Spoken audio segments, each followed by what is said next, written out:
All right, hello everyone. My name is Philip Northover. I'm the Technical Service Manager for Southern California and Arizona. And right now I'm in a melon planting near Tonopah, Arizona. Melons are an important crop, but they also, like many other crops, have a number of challenges. One of them in particular is powdery mildew. It's a fungus disease that, as the name suggests, just looks like it's like powder on the leaves.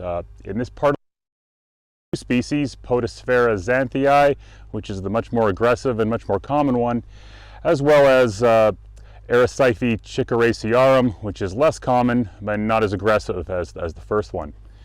So one of the main problems with powdery mildew is the effect on yield, both terms of quantity and quality. Because in unprotected crops, powdery mildew can really cause a lot of damage to the leaves. It'll eventually cause them to be basically non-functional, and they're not contributing to the growth of the melons at all. So you've got that loss there. You'll have undersized melons, melons that just may not be that marketable, and then you also have potential quality issues. So as the leaves begin to fall away and expose the fruit without any protection, these fruit can suffer from sun scald, other damage, inconsistent ripening, and resulting in low sugar content.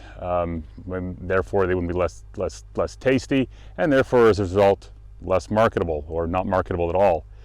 So powdery mildew, as the name would suggest, looks just like a powder on the leaves. It starts off as a yellow symptom on the stems, on the leaves, on the petiole portion of the leaves.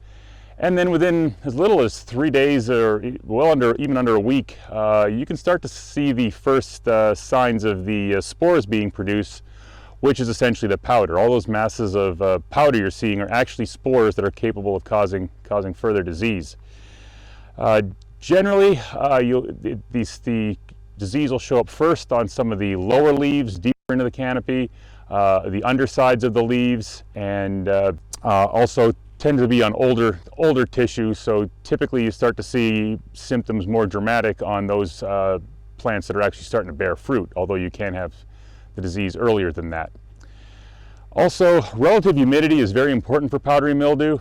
Typically, if you're along the coast or somewhere like that, you'll get the relative humidities of 50 to 90%. Well, here in the desert, that's very uncommon, but you may see them after watering. There may be some microclimatic issues in the canopy where you've got these thick numbers of leaves all massed together.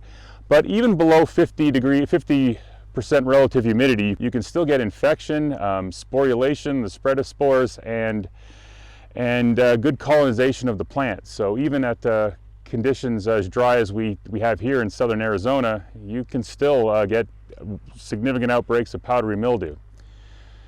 So in addition to that, over time the leaves will eventually become non-functional, go brittle, brown, start to break, just in essence no longer contribute to the development of the crop. So how would you manage something like this? Well, it's very important when you're managing powdery mildew to look at the resistance of the fruit or the crop to begin with. You want varieties that tend to be highly resistant to powdery mildew, or at least very tolerant of powdery mildew. And of course, environmental conditions affect both the growth of the plant and of course the development of the disease as well. So there's the two most important factors you have to consider for. So you want tolerant, resistant plants that of course are commercially viable, and you want to also make sure that they have other additional protection, and that's where fungicides really become necessary when you're growing melons or cucurbits. Because of the thick canopy that cucurbits have, getting protection by spraying overhead or by foliar applications can be extremely difficult. You've got to get both the tops, the sides, the undersides of the leaves, and penetrate deep into a canopy that is very complicated and very loaded with leaves.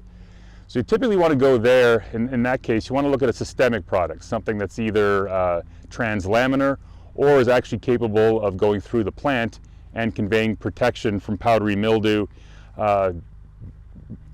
from inside the plant and preventing new infections to occur. And when you apply a fungicide for powdery mildew, you want to get in as soon as you can. You don't want to, at the very first signs of disease, or even when you know the disease is coming or seen in other blocks or other areas nearby, that's when you really want to get your fungicides on, because you cannot afford to wait too long, because this disease can be quite explosive. As I mentioned, from 3 to 7 days you start already seeing symptoms after infection, which is quite rapid. So the longer you wait to try to manage powdery mildew, the greater losses you can expect to have. And there are a number of good fungicides out there for powdery mildew. Now, one of those fungicides by FMC is known as Rime. Rime is a frat group 3 demethylation inhibitor, or DMI, and has shown to be quite effective on powdery mildew in trials throughout the United States and through use in commercial fields. It's a little bit unique as DMIs go, because it is very systemic. It really can be taken up by the plant itself. So you have the options here of using it through the drip. If you're planting growing that way, you can just put the Rime. We have a 2EE label in Arizona that allows it to be put on at 7 ounces per acre. You would just run it through the drip when you're watering, and on those first signs of powdery mildew, or even when you know powdery mildew is on its way, apply that. You can use up to 4 applications a year for 28-ounce maximum rate. But for when you're applying by drip, we do want you to rotate your chemistries. Powdery mildew is quite good at overcoming the host resistance, because there's a number of races that can affect different cucurbits.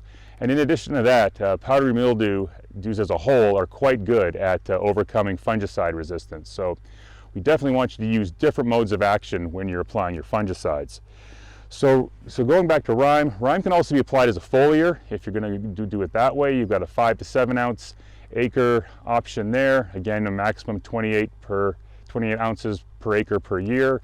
And you, again, want to make sure that you don't want to rely strictly on a frat group 3. Such as Rime, you want to make sure that you use as many chemistries as you can to make sure that that powdery mildew is managed effectively.